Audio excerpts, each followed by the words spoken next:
Merci, puisque vous avez entendu tout ce que je viens de dire, c'est comme un petit enseignement, n'est-ce pas? Et si vous avez des questions maintenant, je les écoute. Est-ce que parmi vous, quelqu'un aurait des questions? Oui, je vois une main là-bas, une deuxième main, une troisième main. Ok. Tu as la parole. Oui. Merci, pasteur. Voici ma question. Une femme qui découvre juste après son mariage que son mari est impuissant, que doit-elle faire?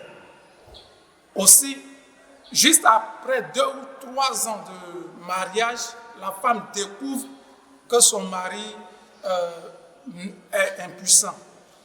Quelle attitude doit-elle adopter? Je remercie le pasteur pour ce brillant exposé. J'ai cependant une préoccupation. Je voulais savoir qu'est-ce qui peut pousser les gens à commettre l'adultère. Merci, pasteur, pour votre exposé. Ma question est la suivante. Est-ce possible à un jeune homme ou à une jeune femme de s'abstenir des rapports sexuels jusqu'au mariage?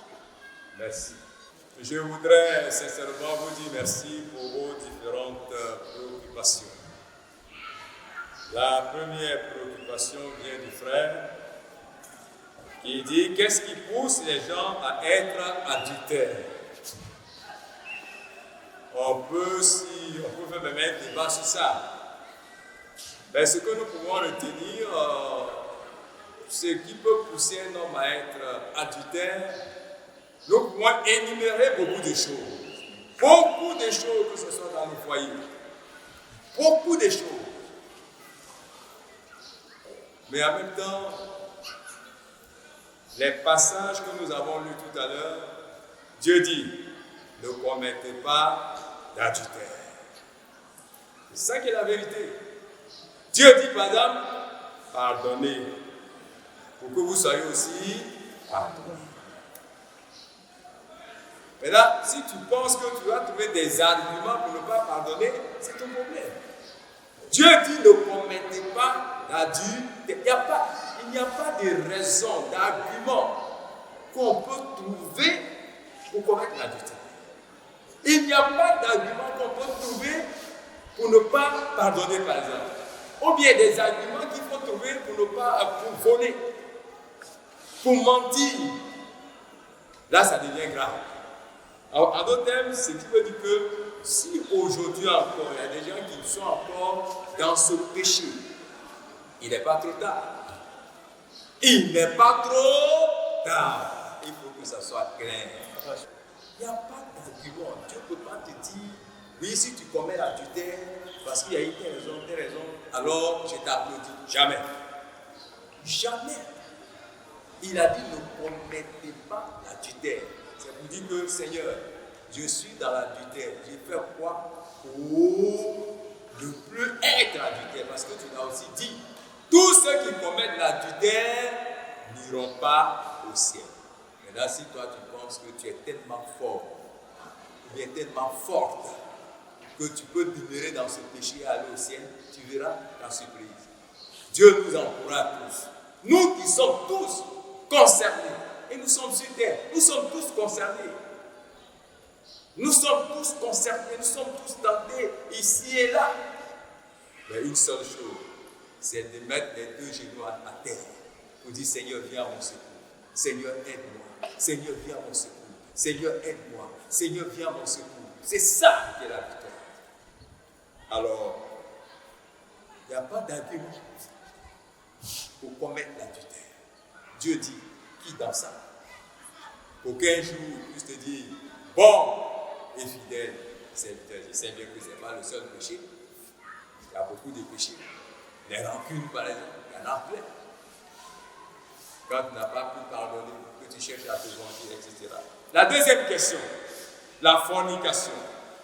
Est-ce possible à un jeune homme ou à une jeune fille de s'abstenir des rapports intimes?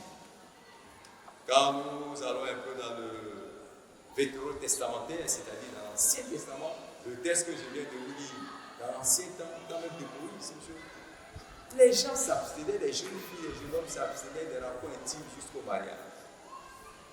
Ils avaient la loi. Ils ont entendu la loi. Ils ont dit, moi, ce n'est pas normal. Et ils s'abstenaient des rapports intimes dans l'ancien temps. Nous qui nous disons enfants de Dieu et qui pensons que nous avons, effectivement, si tu penses que tu ne l'as pas, c'est autre chose.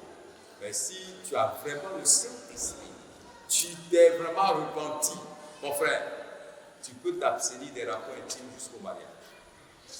Mais c'est quand tu n'as rien compris de l'évangile, je dis bien, quand on n'a rien compris, on est dans l'église, on n'a rien compris. On ne peut pas prêter attention à ce que le Seigneur nous dit. On a pris l'exemple de papa. Marie, elle était vierge. Marie, elle était vierge. Toi, si tu te laisses diriger par le Saint-Esprit, et si tu as la crainte de Dieu, toi jeune homme, toi jeune fille, si tu as vraiment la crainte de Dieu, tu vas t'abstenir des rapports intimes jusqu'au mariage. Et là, si tu n'as pas l'esprit, demande que le Seigneur t'apprenne l'esprit. Demande que le Seigneur te donne la foi nécessaire. Parce que si tu n'obéis pas à ça, à cette parole, mon frère, c'est vrai, il y a des gens qui vont dire, oh, mais ça, ce sont des histoires.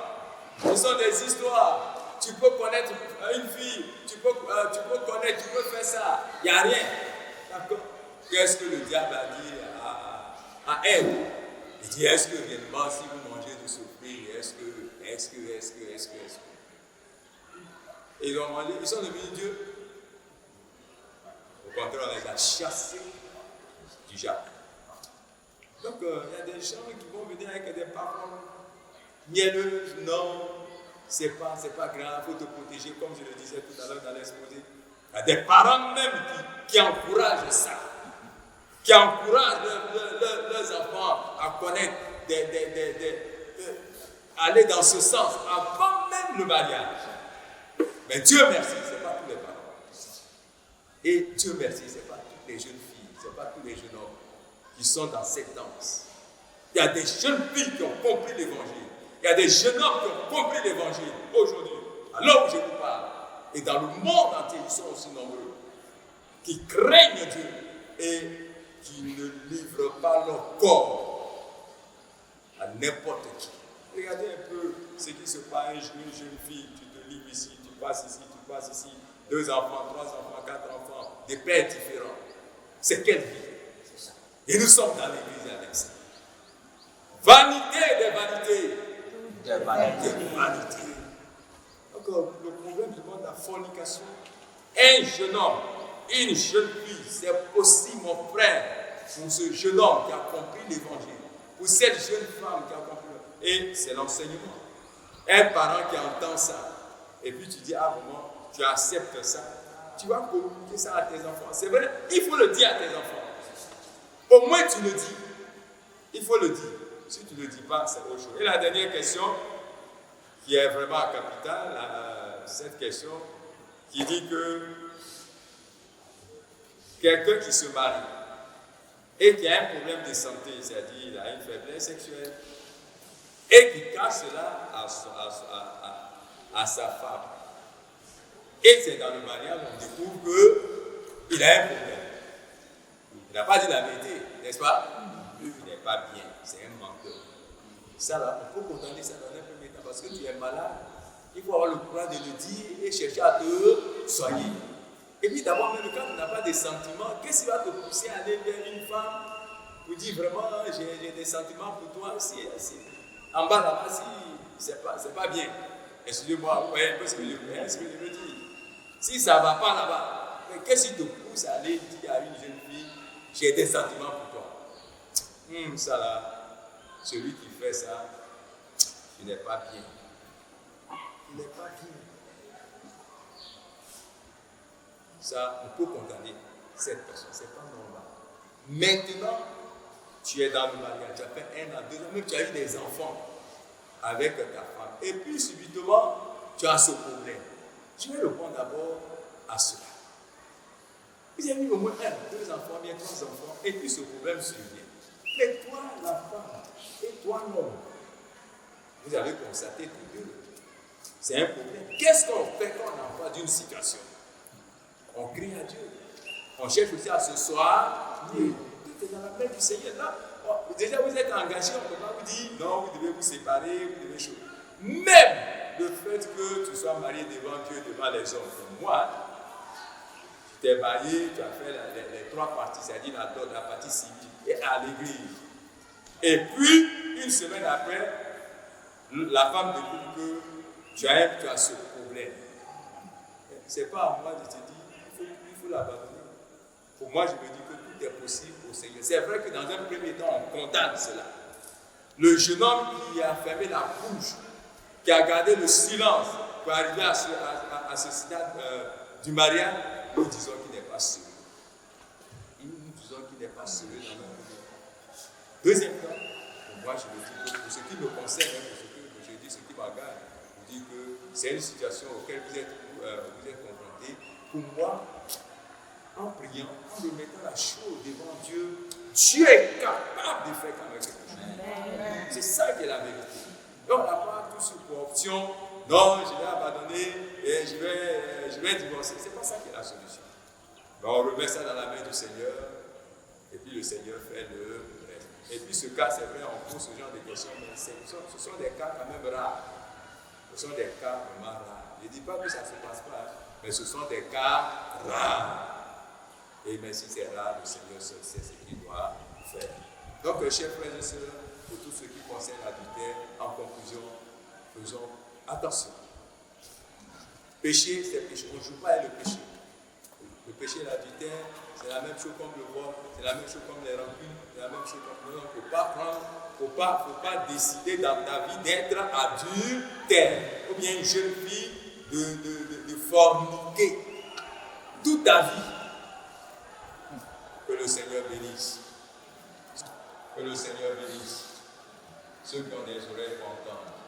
Et tous ceux qui prennent la décision aujourd'hui d'abandonner cette vie, que le Seigneur se souvienne d'eux et qu'il les bénisse au nom de Jésus. Amen. Amen.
Au ciel est la maison du Père, étincelante de beauté.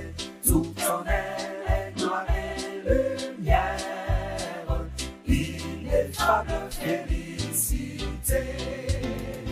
Vers le ciel, nous marchons vers le ciel. C'est au ciel